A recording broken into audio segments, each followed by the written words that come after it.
taking advice from social media or from anybody you know, okay, including me. If whatever I'm telling you today doesn't jive with whatever is going on with your life, do not take the advice.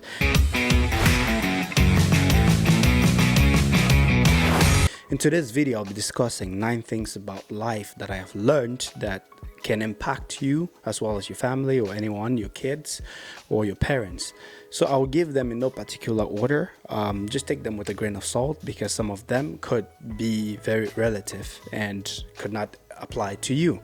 And so the very first thing I'll start with is having a good health. Now, having a good health, I know the channel is focused on wealth, but if you don't have good health, how do you create wealth? I mean, of course, there are lots of people out there who create wealth and still don't have good health. But it's very important, if you're building a life journey that you want to be wealthy, you might as well be healthy during that life journey. I've seen a lot of people struggle with their health because they suffer from stress and mental anxiety and anxieties from, just the way they go about life. So health is something that's very important when it comes to, something that I learned about life. Now, having good health doesn't only mean going to the gym, but it also has to do with mental sanity. It has to do with your, cool spirit and calm nature. And so working out, going out for walks and doing things that can help improve your psychology or help you improve psychologically the way you think and the way you reason, it's very important because it all constitutes a part of being healthy during that cycle. Now, the second thing I learned about life is mind your business. Okay, I mean, I say this in a very funny way, but it's very important for you to stay in your lane, mind your business. Minding your business is very helpful and very significant because, one, you may not get in trouble for putting your mouth into someone's business. And in today's society, there's a hearsay, or or how do you even say it? Hearsay. I guess that's how you say it, hearsay. And so minding your business kind of keeps you focused personally, by yourself, because you stay focused in the things that you're doing. That's something that I would really advocate for. The third thing will be regret. Do not regret the past. Okay, regretting, especially when it comes to people who invest in stocks, bonds, ETFs, whatever it may be, cryptocurrencies or whatever. So the reason why I say do not regret is because whatever amount of money, let's say you invest $1,000 and then you wake up in the morning, it's $2,000.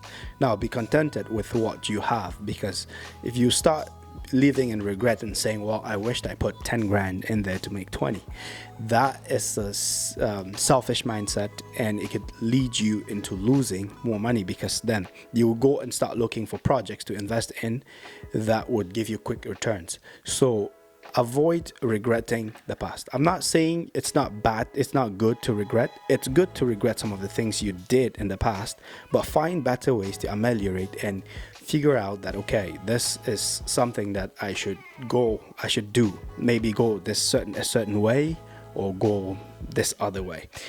That's a better way for you to, regret. When you regret and then think forward and you set a clearer path, that's very important and a beautiful way to avoid that. Now, the fourth thing kind of contradicts what I do or what I'm giving you right now, is avoid taking advice from social media or from anybody you know, okay, including me. If whatever I'm telling you today doesn't jive with whatever is going on with your life, do not take the advice. Now, there's a bunch of people out there who do not genuinely care for people. They just want like the views, and to make the money, the views and the likes to make the money. But then if you're taking advice from, I've seen a lot of people who actually are dying from the inside, but then what they portray on the internet is completely different. So taking advice from people, especially on social media, is probably something you should look into. And do not just take advice from any random Jack and G. You should most definitely vet the person that you're taking advice from, because in the world of social media, there's a lot of lies, there's a lot of treachery. Tricherie. Yeah, there's a lot of that. but take advice from people that you believe and think they can better your way of life. The fifth thing I'll be talking about is competition. When you're competing against someone, I'm not talking about competing with someone for the Louis Vuitton or all that stuff. No. When you're competing, compete in a smarter way. The way you're competing is not by saying, oh wow, this guy bought a Lamborghini, I'm definitely gonna buy a Lamborghini. That's a dream. Yes, of course you could do that, but the competition, in the competition sphere, what you need to do is you need to learn what the other person's technique is in order to grow. So the way I look at competition is coming together of ideas, or trying to learn and being better at something than someone else, being better at something that someone else is doing. Okay, instead of competing and trying to be like better than them because you want to show off that you're trying to be like better than they are. So that competition side is something that you need to pay attention to. Now, the sixth thing I will talk about is mastering your emotions. The art of emotion is very important, and mastering your emotions is something that you need to learn, you need to know, as someone who wants to grow wealth, as someone who wants to build long-term wealth. The reason why I say that is when you're excited, you're extremely excited, you can make decisions that can cost you a lot of things. When you're extremely upset, you can say things that you did not mean to say. And so mastering the art of emotions, mastering your emotions, is important in this part and this life cycle that we live in, because the moment you learn and master your emotions, you can avoid a bunch of things from happening, especially from upsetness, upsetting someone, and or promising things that you cannot afford, or promising things that you're not willing to fulfill. So mastering the art of emotions and knowing how to be calm in situations is very important. You need to know when to be aggressive, you need to know when to be soft and calm, and the way you speak. And so that way, if someone who is extremely ticked off comes up to you, you've already had that mastering, that emotional that you've mastered your emotions in a way that you can handle any situations at any time, at any given time. Now, another thing is, no one is coming to save you. That's something I learned the hard way. Okay, now the moment you turn 18, your parents start looking for you to get out of the house. And when you get out of the house, where do you go?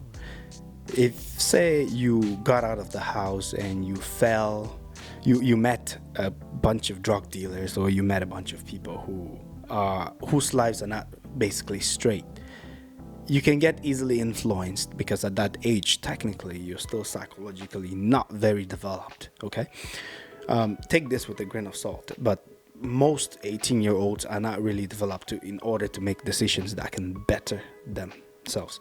It's very countable. I'm not picking on 18-year-olds. I'm just being honest, because at 18, I was basically, the decisions I made at 18 versus the decisions that I make now, I think carefully about the decisions that I make now than I was 18. And so, yes, your parents are not coming to save you. No one is coming to save you. There's just a quarter, or there's just a lot less people in the planet who are extremely rich and have money for their kids, have money for the generations ahead of them.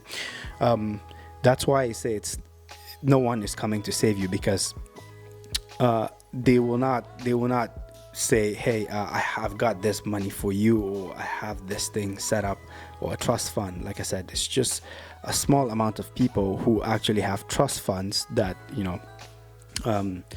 that are out there to help you. So the next thing I will be talking about is life does not wait for you. Life does not wait for you. Now, you're getting older, you're not getting younger. The older you get, the more time goes away. And if you're not starting to do something with your life, if you're not starting to create or build a certain life that you want to live down the road, it becomes very difficult, because life does not wait. Every single day, as the day passes, you're getting older by the day. Now, the last point I would give, it kind of piggybacks on the previous point, and it's about working for someone. Now, do you have an employer mindset, or do you have an employee mindset? That mindset is very important. Having an employer mindset is important, because one, you don't want to work for someone forever. You need to open up your business. You need to open up a thing that you have passion for, you're passionate about. Having passion for something and working towards it is something that a lot of people do not do. And I've met a lot of people with talents that do not pursue those talents, and they work for people. And I've seen people who work 10, 20, 30, 40 years in one company and don't think about the future or think about how they can start. Now, starting is not easy, but the moment you start, it becomes very difficult. Like, there's no business that starts from scratch and just makes it right away. And so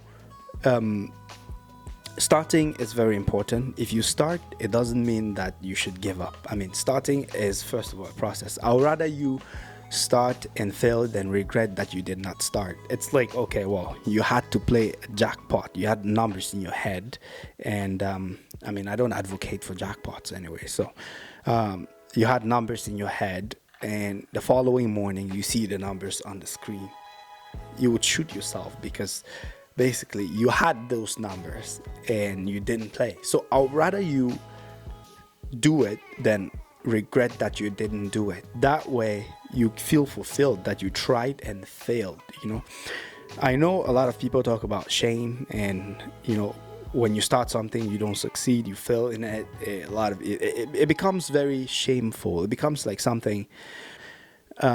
Not everybody out there is for you, basically. And so whatever they think about you doesn't affect you.